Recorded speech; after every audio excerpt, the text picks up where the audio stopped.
in Chicago. But that's not where you're originally from, though, correct? I am a native Montanan. That's what I saw. How did you get to Chicago?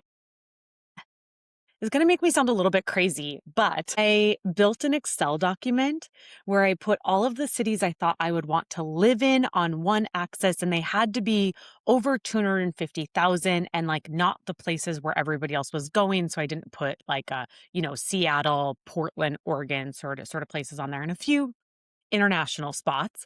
And then on the top axis, I put all of the things that were most important to me as the criteria, but then I assigned them weighted point values depending on how important they were to me. And I literally went through the document and just filled in the points. And Chicago had the most points. So I sold my car to be able to afford first and last month's rent. And then I moved here without a job.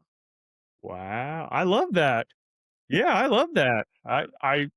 I haven't heard anyone break it down quite like that as far as like criteria to move to a place. But I think everybody should go and live different places and experience different cities. I mean, I did something similar. I've been San Antonio, Atlanta, Nashville now, and every place kind of holds a special place in your heart for different reasons. And so, and I have friends that have moved to Chicago and they love it. And I think that's super cool that you were like, Chicago. broke it down that way, like, "Hey, let's figure out, like, where is the ideal spot for me?" So I think. Totally. So I think best guess, and in my head at the time, Chris, I thought maybe I'd stay here for 3 to 5 years. And then I think I sort of assumed I would go live internationally for a while, or at least live somewhere else in the States. Absolutely not. Like, I fell deeply, desperately in love with Chicago. Still now, I've lived here over 15 years, and there are these moments where I'm like, coming back from the airport and you turn on the highway and you can see the full cityscape, or like coming in from the south side and it's the same thing. And it is like it still makes me emotional, and I feel so grateful to get to call this place home. So I'm like, you know what? I just happened to nail it on my first try. Yeah, I love that. And Leslie, another cool fact here is you are my first guest from Chicago. So we'll tab that up as a W, as you're the first guest on the Books for Guys podcast from Illinois in general, Chicago specifically. But super excited to have you on to talk today because I don't know how I came across your profile, but I came across it on LinkedIn. I started researching, I saw your book, and I was like, yeah, and I'm in sales too, so I was like, "Okay, we're gonna talk sales, we're gonna talk book, I gotta get Leslie on the podcast," and the timing worked out perfectly, and so I really appreciate you taking the time to do this and super excited to talk with you, and I wanna mention your book, before we get started, Profit Generating Pipeline: A Proven Yes. Formula to Earn Trust and Drive Revenue, and you've got it there. Amazing. It's one of the best sellers. I mean, it's crushing sales in different categories and super proud and excited for you. That leads me to my first question because like I said, I was looking at your profile and I was like, okay, let's go see what all Leslie does. And I started scrolling and then I kept scrolling and then I kept scrolling. And I was like, the last 6 or 7 years, Leslie has been doing like unthinkable, unimaginable things. And I'm just curious to know, how do you balance everything? Because you're a part of so much. You speak, you've written a book, you're on boards, you're teaching people how to sell, consulting, all this stuff. Like, just give us a breakdown on what all that looks like and how I don't know, just how you attack it all.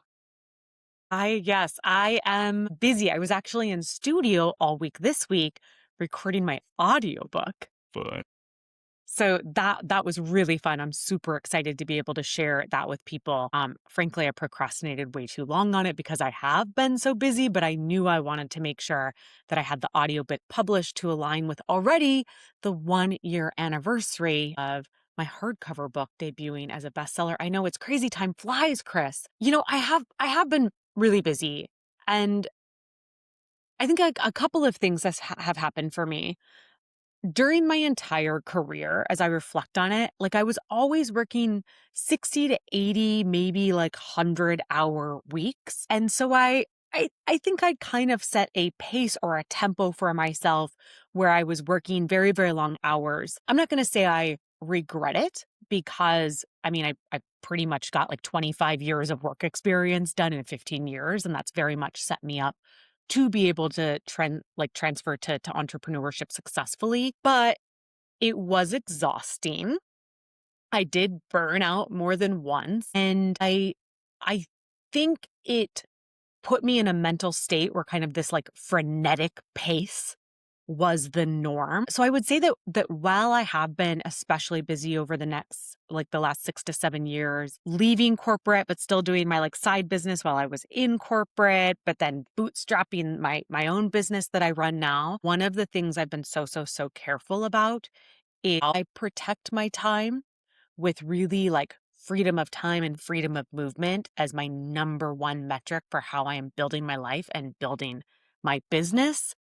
So it's been a real transition for me, and I still am a very hard worker, but I am better now than I've ever been at delegating, at automating things. That's been a huge save for me. And I think just getting really clear on my boundaries so that I understand what I have to say no to make space to say yes to the best and right things for me.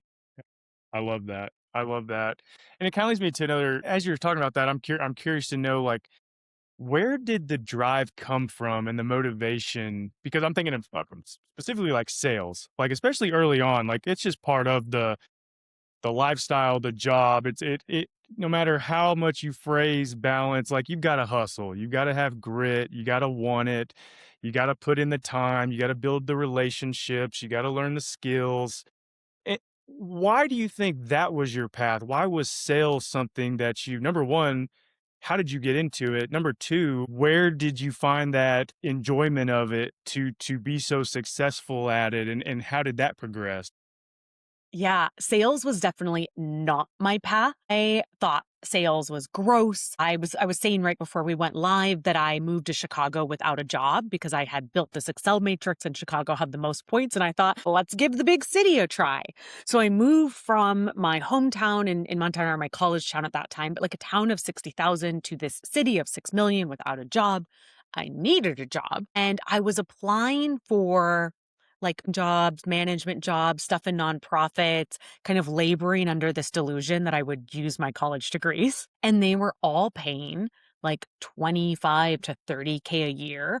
And I was doing the math of what it costs to live even frugally in Chicago. Yeah, can't I do was it. like, that no, that's not survivable. And so I took a sales job at this global business intelligence company because it still checked a lot of my boxes. Like it truly was global. There would be opportunities for travel. And in my head, I thought, I'll do this gross, icky sales job that I'm sort of ashamed of, sort of embarrassed about until a better job opens up. And then I'll just transfer. And Chris, it was like maybe 2 weeks into the job that I had a moment of thinking, no, I'm like really good at this and it comes really naturally to me. And so it's like I very much accidentally fell into this calling of sales as a profession. But looking back, I'd been in varsity policy debate. I'd done Model United Nations and Model Arab League for years. I was in student body. I had, been the president of various nonprofits. So I'd had this career, pre-professional career of practicing rhetoric, building relationships, fundraising, which is sales. So I'd sort of accidentally been practicing for a career I didn't know I wanted the whole time. Yeah. I love that point you make because I'm thinking about this. I wish more maybe school districts and colleges maybe approached sales and taught it a little bit differently because I was very similar. And my university actually has a sales program now. They call it sales, and you can graduate with Cool. a degree or minor in the practice.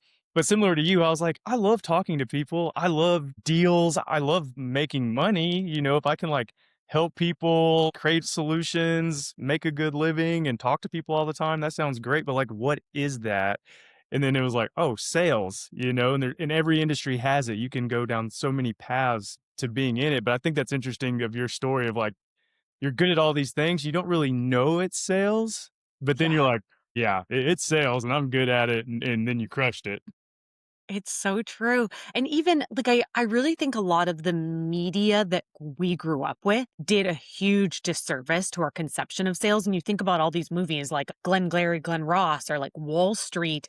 And I was like, ew, like, why would I ever want to do that? That's like, I don't want to lie to people. I don't want to manipulate or deceive people. Like, I would never. Or you hear this like really tired narrative of like the used car salesman, but never did I ever think about B2B sales. And I feel like that's a really big distinction is that, and that's so cool that your university now has a sales Yeah. program, but like never at any point through all of my years of schooling did anybody ever say, "Hey, B2C and B2B are very different types of selling motions," and introduce me to B2B as a concept.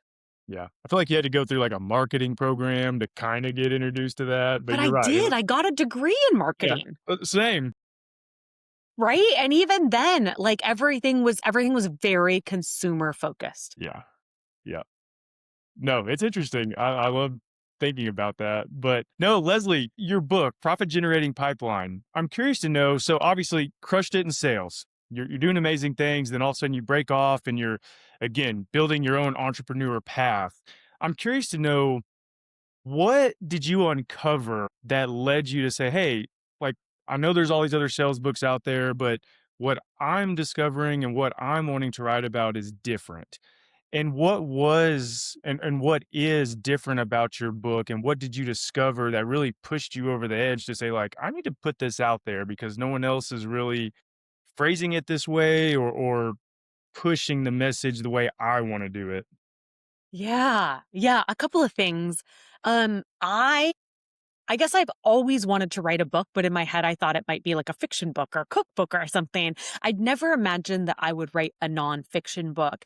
And I actually really struggled with the idea that people would care, that my voice mattered. And I was very lucky to have a mentor, a guy called Andy Paul, who's a 3-time best-selling author himself, that was like, What are you doing? Like, what stories are you telling yourself that are untrue? Your voice matters because you have a set of experiences that literally nobody else does, because nobody else has your same career and your same view and perspective on those experiences. And also, like, in many ways, I was a bit of a unicorn, being a woman in sales that was an enterprise seller, that was a senior sales leader. Like, there's still, even now, years later, aren't that many like VPs of sales and CROs that are women. So like all of those thoughts were sort of running through my head, but I didn't feel compelled to write like a women in sales book. I really wanted to write a book that was like core to my expertise as a seller and a sales leader.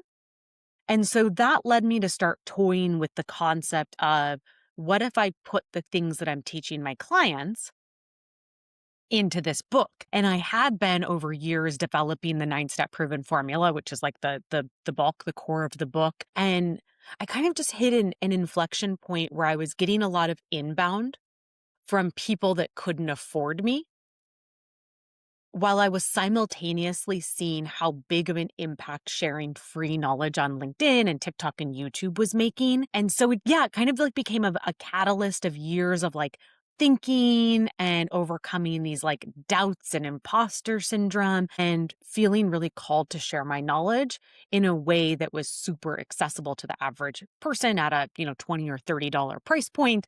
Pretty much everybody can afford a book, or soon the audiobook will be on Libby, and then you can just get it from your local library for free. Yeah, I love that. There's a couple of things I'm thinking about as you were talking about that.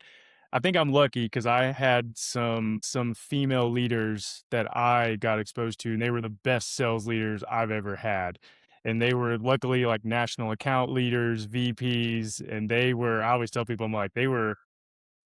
Anything they told me to do, it was just different. I was like, "Yep, yes, ma'am, I'll do it." Like, you're the boss, and like, they were just, they had just, I don't know, the aura to them, the style they had, the way they approached sales, the way they taught. It was super. I was receptive to it. I could see where you're very similar. I could assume if you were coaching me, I'd be like, "Yep, whatever Leslie says, she's done it. She's done it at a high level. I'm doing whatever she does." So I think that's really cool because you're right. There's not.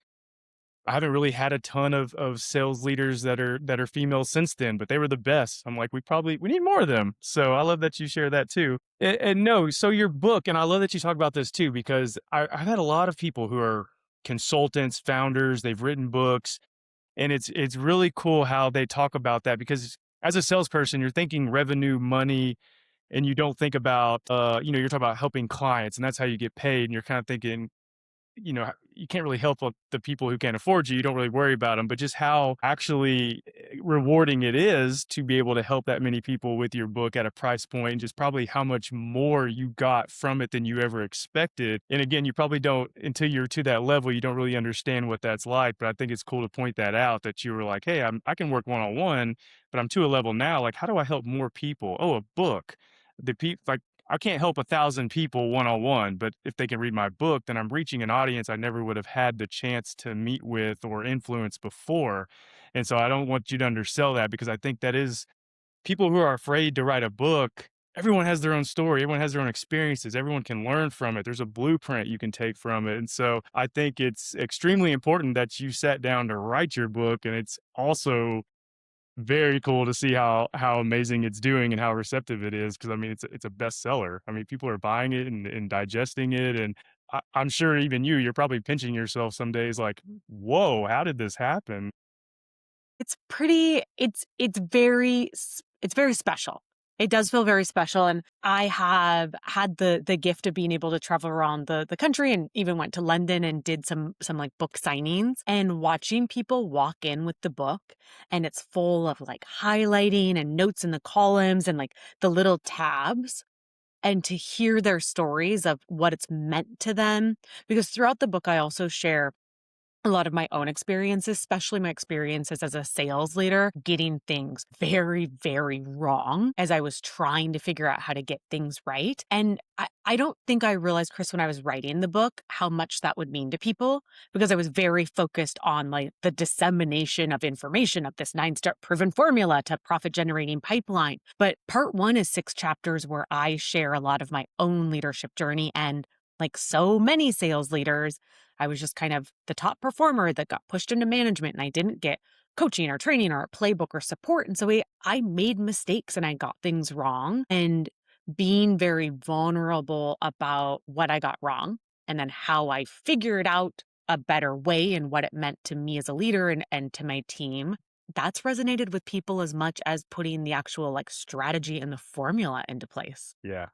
No, and let's talk about that for a second because one of the messages I promote with Books for Guys is the importance of reading so that you can learn from other people's mistakes and maybe that helps you become successful a little bit quicker or avoid those potholes that that person before you hit and maybe you can, avoid that.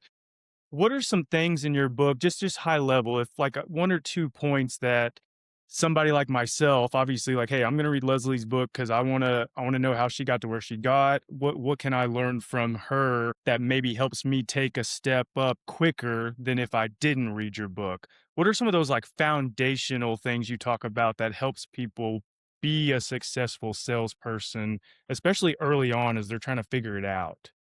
Yeah, I think that's a bit of a trick question. I'll answer it, but it's also a bit of a trick question because the clients I serve are large corporations. Like I serve corporate clients. I don't do like one-on-one coaching or training with sales reps or really even sales leaders. And so the book is very much designed as a strategy blueprint.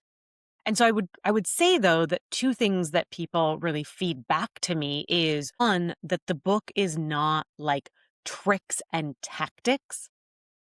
And we so often, I mean, we see that in books, but gosh, we like really see that over social media that here's this one trick and this one tactic, and it's all about some silver bullet and this thing that's going to work for a couple of weeks before we start getting ignored because our buyers are smart. So I would say one big takeaway that's a thread is sales as a craft, which means it takes time to become truly exceptional at it. And trying to chase these like silver bullet tricks and tactics, they may get you some limited short term success, but they will not allow you to build a successful, like durable career in sales. So I think that's one. And then the other thing that you see throughout the book is my philosophy to leadership and to sales, which is earn the right. And so I talk in the first part of the book very much about the importance of earning the right to ask your team to trust. your vision and your strategy and your processes. And then in the second half of the book, I talk about how it is our responsibility as sales professionals to earn the right to our buyers' attention, to their time, to their consideration, to their business. And I think that that philosophy, that litmus test as an approach to how to interact with, with colleagues, with employees, with clients is really a guiding force for me. Yeah. And I'm glad you pointed that out. I should have used strategy and processes because that's what I was thinking. And you're right, which I'm No, a curious. ton of sellers have read it. Probably more sellers than sales leaders, if I'm being honest. So you're right that there is valuable information in it for everybody. But I also don't I want to be transparent with folks about what they would expect to get out of it. Yeah. No, and it's good for sales reps to read it as they potentially progress into leadership and strategy. I think it's one of those things you can add to your tool belt. And as you get those opportunities, this is good to know. So I could see where it's beneficial to both sides. You talk a lot about like earning the right. And I'm thinking specifically of like building those relationships with clients and buyers. And just sometimes that takes a long time. And I'm thinking of, we see layoffs happening at like Salesforce and big organizations, and it seems like sales reps now, and I would just more curious on your opinion. You come in and you've got a book and you've got to sell and you've got to hit these numbers. How do you work and find that balance with leadership on, hey, obviously we got to grow here, but there is a process to this that does take a little bit of time. We can't just be so transactional that we don't build the long-term future with these clients as well. How do you coach and work through that with companies? Because especially you're talking enterprise level, they have to find that balance of making shareholders happy, but also like long-term gain as well. I'm sure that's a very fine line to have to balance. Yeah, it is. It is. I talk a lot about balancing quality and quantity, which, like anybody that's ever done any type of sales in any role knows that that is a question that plagues us. And I come back to a couple of things, Chris. One is just a constant reminder that more is not a strategy. And I think especially as we come out of, the years where we were kind of in the growth at all costs and money was sort of free, I saw a lot of organizations unfortunately just continue to add headcount. Hmm. And so now we're in this situation where quota achievements at like 50%, that our win rates are at 18, and those numbers have sort of become normalized, which is gross and unacceptable. So just constantly reminding people that, like, throwing more reps, throwing more quota numbers at the problem, throwing more dials, emails at the problem isn't an answer. That's not a strategy. We really need to look at effectiveness of our skills and our outreach. We need to look at conversion rates at every single step. So that's one thing that I focus on a lot, but it's an interesting question because I'm so confident in the balance of quantity and quality that I have struck throughout my career, that is a lot of the basis of this 9-step proven formula.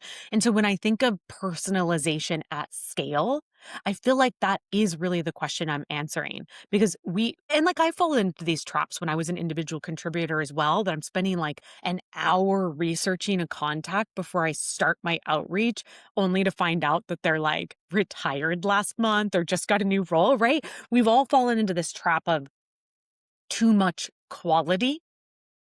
And often, like, one of the things that came up in my research for the book is that the average annualized contract value for sales reps in the US is 22K to 44K. So at 20 to 40K, a strictly quality approach doesn't make sense. Like, you wouldn't be able to get the quantity of outreach that you would need to scale to have a reasonable like cost of customer acquisition. And then on the other side, good God, people are still out there spamming, Yeah. right? And I think I'm not quite sure why it happens still, but there became this narrative, this like false dichotomy that sales teams either took a quantity approach or they took a quality approach, and people kind of stopped trying to figure out what the balance was, what the middle ground was. And so when I think about indexing very, very heavily on relevance and figuring out what is most relevant to your buyers by going through an in-depth process of segmentation, that's the path to personalization at scale that allows us to find that balance between quantity and quality. Interesting. Yeah, and I'm thinking like, yeah, you got to find that balance of preparation and action and have those two kind of correlate together Mhm. properly to get to maximize the result that you're wanting.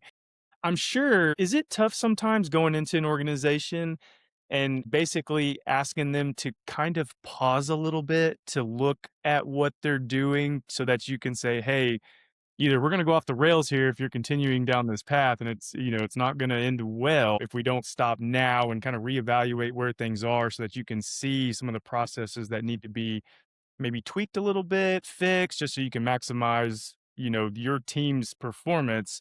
Is that tough sometimes to get clients to slow down just enough so that they can make some corrections? Yeah, it is super tough. And it's super tough for two reasons. One, I think it's really easy to underestimate how much of my job is actually just change management. Like, right there, like I'm having to win hearts and minds as much as I am building strategies and processes and doing enablement. And there's so many folks out there that are like, well, I can come in and work with your team, and in 45 days, they're going to be at 187% of quota. Like, there are all these big promises, and we are all under so much pressure. And particularly if I think about my ICP, like a VP of sales or a CRO, like these folks are getting fired and fired fast. Yeah, their span is So, not long anymore. no. So I think it's like it's a unique situation where they have to give the strategy and the process time to be built and time to start working. But there also needs to be an element where I am building in opportunities for quick wins, because that's an essential part of the change management where I am gaining their trust and I'm starting the momentum so that it feels like there's some traction happening while I am asking them to kind of like change the wheels of the bus while it's driving, to the extent that I actually just took quite a bit of time where I rebuilt my Done With You advisory product. And one of the big changes that I made, well, I shortened it. So it was 12 months and now it's 10 months. So getting, I mean, to that point, right? Like even though 10 months is quite a bit of time, like still trying to get there a little bit faster. But I changed the onboarding process. So it's not just this onboarding orientation process where I'm figuring out what is fit for purpose for your organization, because what I will never do is like a playbook drag and drop, but I'm dedicating a ton of time to doing audits to uncover quick wins so that they can start capitalizing on the quick wins while we are doing the deeper, more strategic work. That does take time. Yeah. Yeah.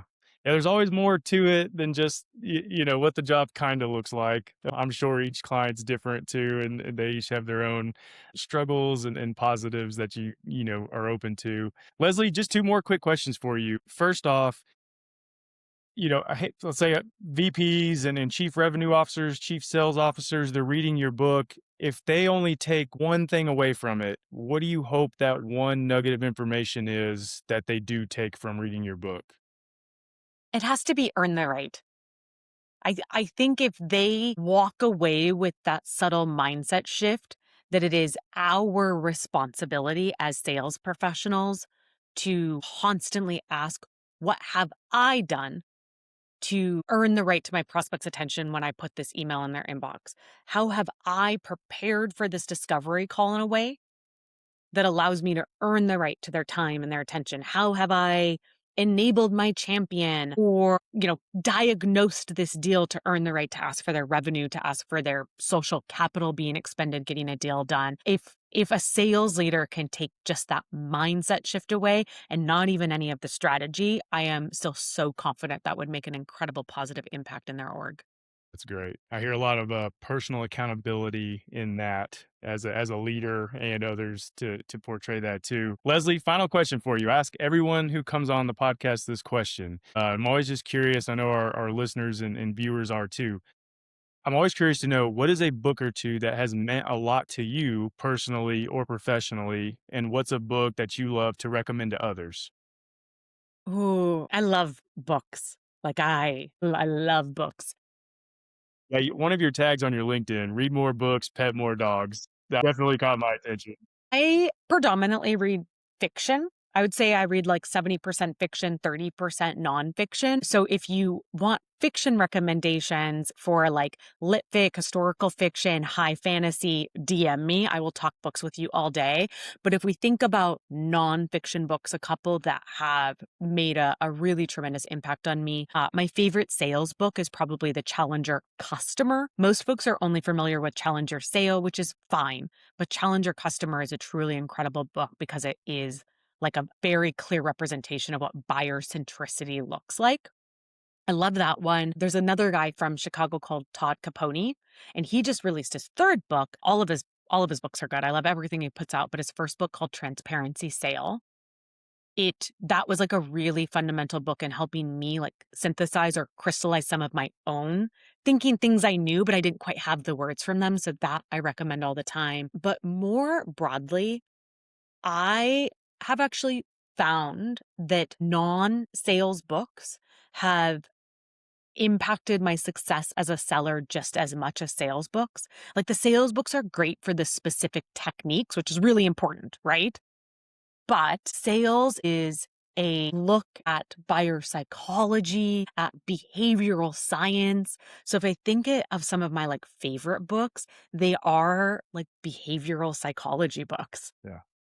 Yeah. I love that too. I love learning how people click and just the way people think and react and just interest. So I find that fascinating as well. But no, great recommendations. Actually, the two books you recommended, no one else has ever recommended before. So amazing job, Leslie. But no, Leslie, thank you so much for doing this. And we're proud to spotlight your book and your work. Can't wait to see all that you continue to accomplish. I hope you enjoy your long break coming up. It is much and well earned. And hopefully you can turn some things off for a little bit and recharge and come back. And I'm sure, if we look back in 5 more years and be like, holy cow, she's still crushing it and doing 100x more things than before. So Heck keep doing the yeah. good work, Leslie. Again, very proud to spotlight your book. And thank you for taking the time to come on the Books for Guys podcast today. It means a lot. Thank you so much. Thanks for this conversation and wishing you many rounds of par golf. Thank you. I need that good luck. Thanks, Leslie.